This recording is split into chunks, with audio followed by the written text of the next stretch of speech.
Wow, this week's episode of One Piece was just packed with emotion. It was heavy. I mean, my God, I'm sure there's gonna be a lot of crying over this. Wow, great episode, loved it.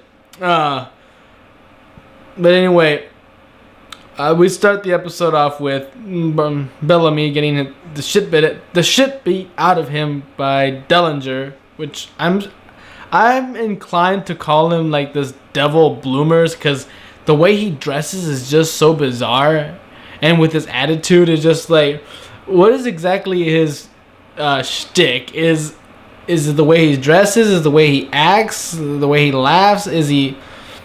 I have no idea what to think of him. I mean, he's just weird. And when you really think about it, all of Don Flamingo's crewmates are weird. So I guess he's normal compared to everyone else. But either way, Bartolomeo comes in, stays him with the barrier. He says, "I'm not helping anyone. I'm not getting in anyone's way. I decided to put a barrier here for some reason.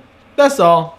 And I like how he says, "Hey, I'm sure you tried to kill me in the arena, but hey, we both fought in the arena for our own goals." And that immediately kind of makes us like comrades at arms. Like that's enough reason for me to protect you when some asshole is trying to kill you. And I like that. Bartolomeo is definitely a great character. I want to see more of him. And I have to feel sorry for Bellamy because all he's ever wanted was Don Flamingo's acceptance, his praise. And, he pretty much spends his entire life trying to gain that. And it's just shoved in his face and he's kicked around for it. And it's just like, damn, you got to feel sorry for Bellamy. His dream is just he's crushed.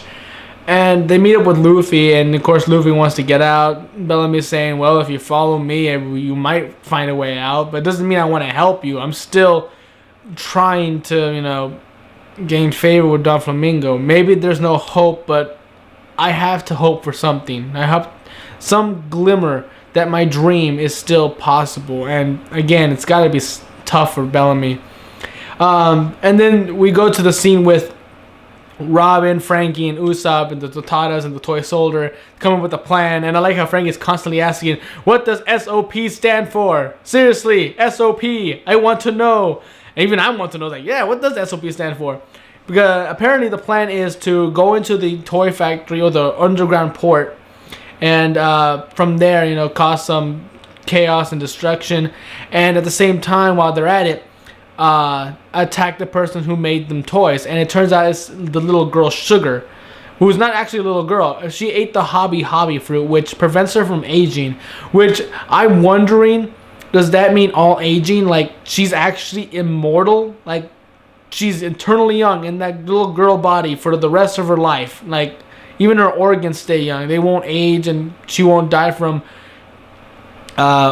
anything like that. It was like, damn, that's a pretty impressive power. And of course the plan is to knock her out and thus turning all the toys back into human, and that'll just create mass hysteria, chaos everywhere. They won't know what's gonna happen next. Like who knows what kind of people are gonna be siding with the heroes and taking down Don Flamingo, or people are just gonna go crazy over what the hell happened. Their lives destroyed, trying to find their wives and their daughters and sons who they've forgotten about. It's like, damn. And I like how the plan is like, that's what SOP stands for. Sugar over surprise panic, which is such a ridiculous name, but of course Frankie loves it. Robin, of course, questions it. Is like, really? That's the name of the plan? And Usopp even comes in saying, oh, we're fighting a little girl, then you can count on me to help you knock her out. And of course Robin's just like, what are we getting ourselves involved into? It's like, great. I love the interaction between these characters. They're all fantastic. Robin has made the most interesting reactions to all this madness, and I'm glad. Robin is finally really getting a hang of things. She is integrated so well into the show, despite at the beginning she was just stone faced throughout everything. It's just like, come on, make your presence known, and she's finally doing that.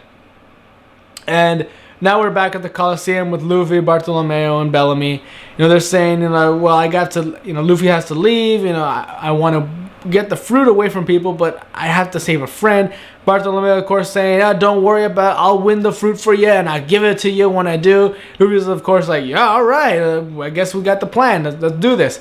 But then here comes in, that emotional moment. Woo!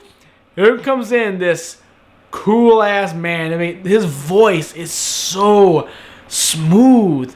The way he walks is with swagger. It's just like, damn, this guy's a boss. He's just walking his like, I'm not giving you that fruit. That fruit is mine. And it just reveals that, of course, it's Sabo. Who else can it be? You've seen the hat. You've seen the hair. You've seen the way he dresses. You've seen the special. I mean, this is what I was worried about. In the manga, it was such a big surprise. It was such a major moment in the series. And while they possibly alluded to it, near with a couple of panels to the sake bottle and the sake cups and Ace's grave, they never actually showed Sabo until this very moment. But in the anime, of course, they showed him fucking everywhere.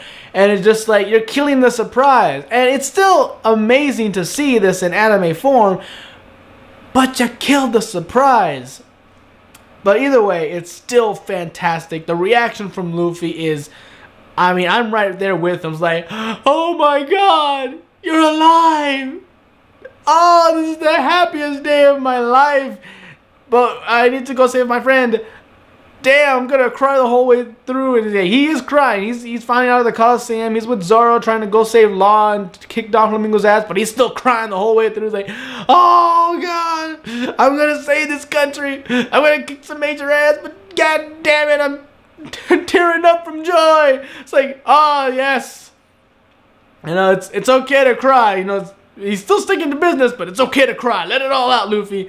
And it's like, oh man, Sabo, you are amazing. And then Koala, remember her from Fisher Tiger's flashback?